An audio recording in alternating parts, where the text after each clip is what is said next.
Erica Baker.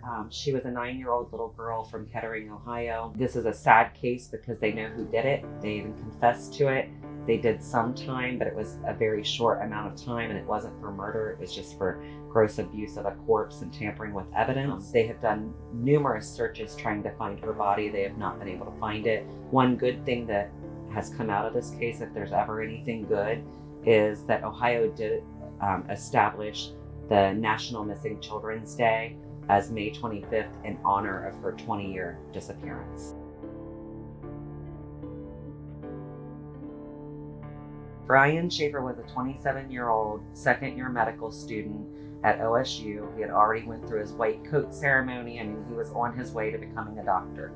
He went out that night he ended up meeting up with a friend who also, a female came and met them.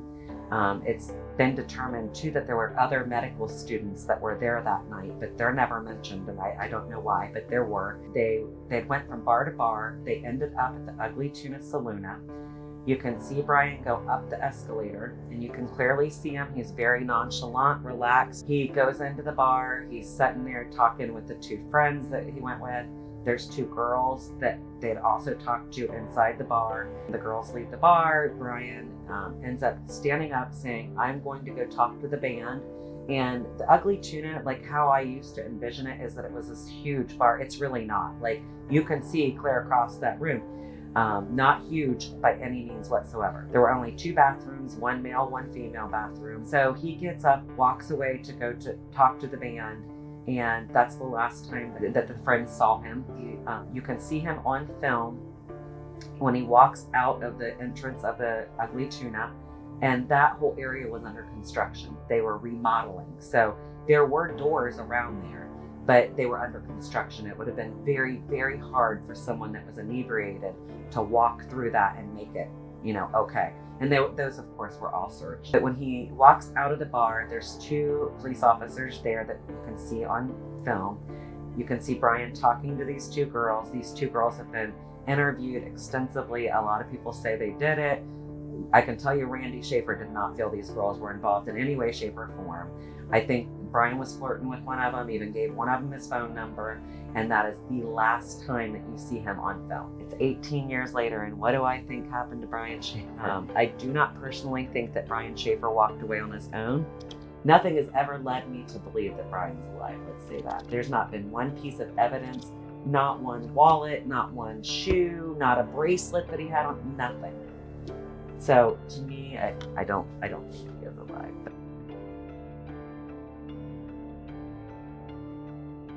Another case here is the Tyler Davis case. Tyler and his wife lived in Wilmington, Ohio.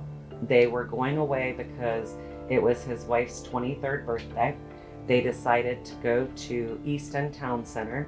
Tyler had a friend in Columbus that he had gone to college with, and that friend met up with them that night. They spent the whole evening at Easton Town Center going to different places, different restaurants, having a couple of drinks.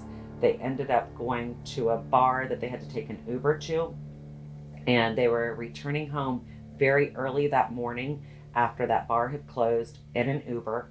He had fallen asleep, and he had been drinking, and he was not happy when they woke him up and said, "Okay, it's time to get out."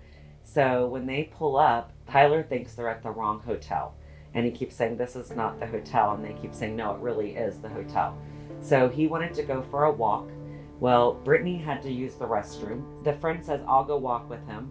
Brittany goes, uses the restroom, comes back down. They're not there. She starts to get a little nervous, like, where are they?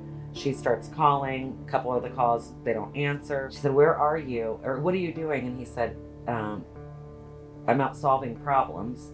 And she said, "What problems? And where are you? I'll come get you." And the response was, "I'm on a curb." The friend ended up returning. Brittany was very upset, which I would have been extremely upset. And she was saying, "Where is Tyler?" And the friend said he got mad and just walked off. He and her got into a very heated match, yelling, "Why did you leave him?" The friend ends up getting mad and leaves her standing there with her upset. Finally gets to talk to Tyler, and Tyler says, I'm walking out of the woods. I can see the hotel. We could look and see where his phone quit pinging, and he was over by Abbott Labs in that parking lot. There is a very marshy area behind Abbott Labs. The police say that they've searched all of that. They did not find him, and there has been no sign of him since that night. I do not believe that Tyler left on his own. I do not believe, probably even more strongly than I even stated it in Brian's case, I do not believe that Tyler is still alive. We just have to find him is what we've got to do.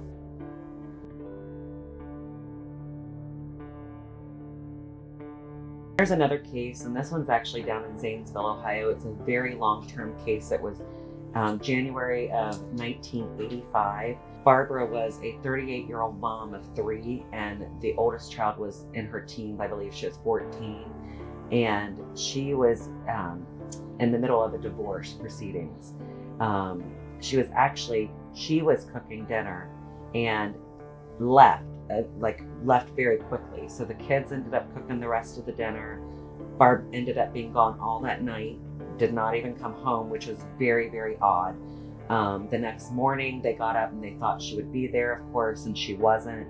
She was supposedly going to an emergency meeting with her divorce attorney, and it was confirmed with the attorney that there was never such a meeting. Somebody must have called her and said, hey, there's this emergency meeting, and came to harm is what everyone believes.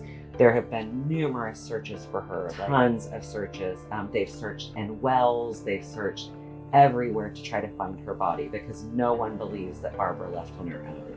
The family is still very, very verbal, and they're still out there a lot talking about her case, and they should be. I mean, it's a 38-year-old woman who, the kids went on the rest of their life without their mothers. And this is one that I think about a lot, and I pray that answers can come in this case because that family's waited long enough.